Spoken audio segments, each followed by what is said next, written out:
Bismillahir Rahmanir Rahim. Alhamdulillahi alladhi biyadihi tasriful ahwal wa takhfiful asqal. Wassalatu wassalamu ala sayyidil hadina ila mahasinil af'al. Amma ba'd. Fa'a'udhu billahi minash shaitanir rajim. Bismillahir Rahmanir Rahim. وَلَتَسْمَعُنَّ مِنَ الَّذِينَ أُوتُوا الْكِتَابَ مِنْ قَبْلِكُمْ وَمِنَ الَّذِينَ أَشْرَكُوا أَذًى كَثِيرًا وَإِن تَصْبِرُوا وَتَتَّقُوا فَإِنَّ ذَلِكَ مِنْ عَزْمِ الْأُمُورِ. صدق الله العظيم. Respected President, honorable judges, prestigious guests, and dear audience, Assalamu alaikum wa rahmatullahi wa barakatuh. On such a remarkable occasion of 5th Inter-DELL National Elocution Competition, I would like to speak on one of the most burning topics, freedom of expression and dissent in Islam. I hope you encourage me with your positive response.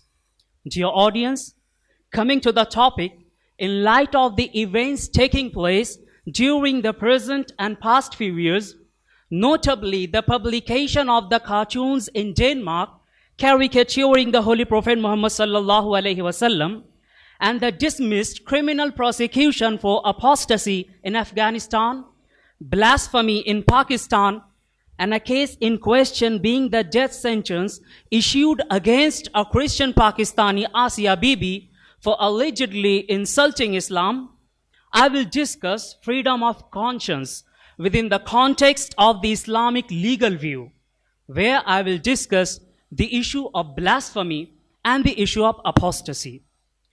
According to Western legal standards, freedom of expression or speech means the absence of restraint upon the ability of individuals or groups to communicate their ideas to others, subject to the understanding that they do not in turn coerce others into listening, or that they do not invade other rights essential to the dignity of individuals.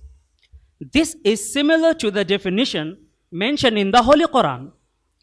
From an Islamic perspective, freedom has two aspects. The first aspect has to do with individual liberty, which is closely related to the position of human beings as members of society in a socio-political sense. The second aspect has to do with free will, which identifies the relationship between human beings and God. Although the Quran does not explicitly state thou shalt have freedom of expression, it does place obligations on Muslims which presuppose this right.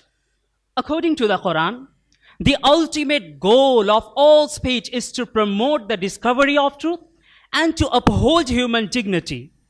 Therefore, restrictions on freedom of speech and expression necessarily inhibit the discovery of truth and thus degrade humanity. For example, Allah the Almighty says, فَمَاذَا بَعْدَ الْحَقِّ إِلَّا الضَّلَالِ فَأَنَّا تُصْرَفُونَ. So what would you love after discarding the truth except error? Surah Yunus, chapter number 10, verse number 32.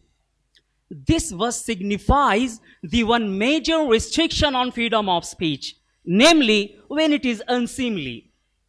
Speech is unseemly or evil when it is obscene, immoral, or hurtful. Evil speech interferes with the discovery of truth and thus violates human dignity. Therefore, restricting evil speech is justifiable on freedom of expression. The objective of speech, according to Islamic philosophy, is to build up love, tolerance, social harmony, and understanding among members in order to ensure a peaceful coexistence. Islam limits freedom of expression where it is blasphemous or creates social disorder. As also beautifully laid out by the worldly renowned Islamic poet Allama Iqbal, आज़ादी अफ़कार है उनकी तबाही रखते नहीं जो फिक्र तदब्बुर का सलीका.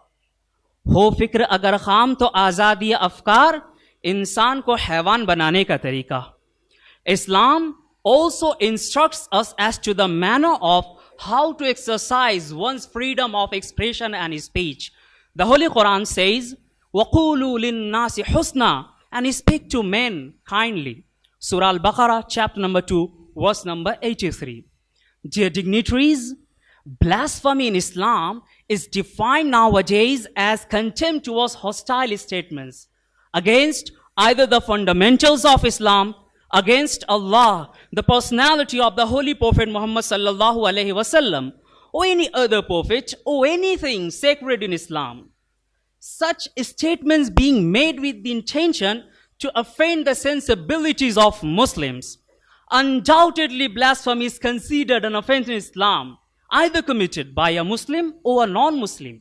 Therefore, blasphemy cannot be considered a type of speech for which legal sanction is justified.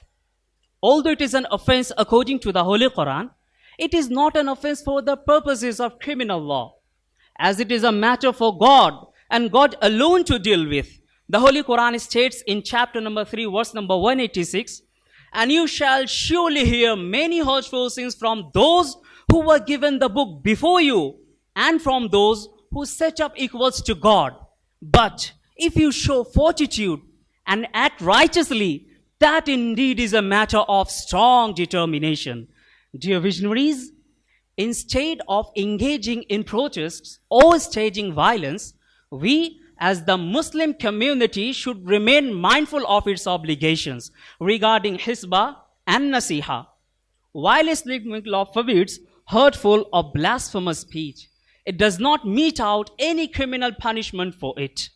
Lastly, the Holy Quran and Hadith maintain and uphold the right to freedom of expression, only apparently restricting it when it would result in impeding the cause of the discovery of truth. However, even where speech is offensive and hurtful, such as with the offense of blasphemy, no worldly criminal sanction exists for it under Islamic law, as the matter is left solely to God. Here I conclude my talk. Wa akhiru da'wana alhamdulillahi rabbil alameen. Jazakumullah. Allahu Allah.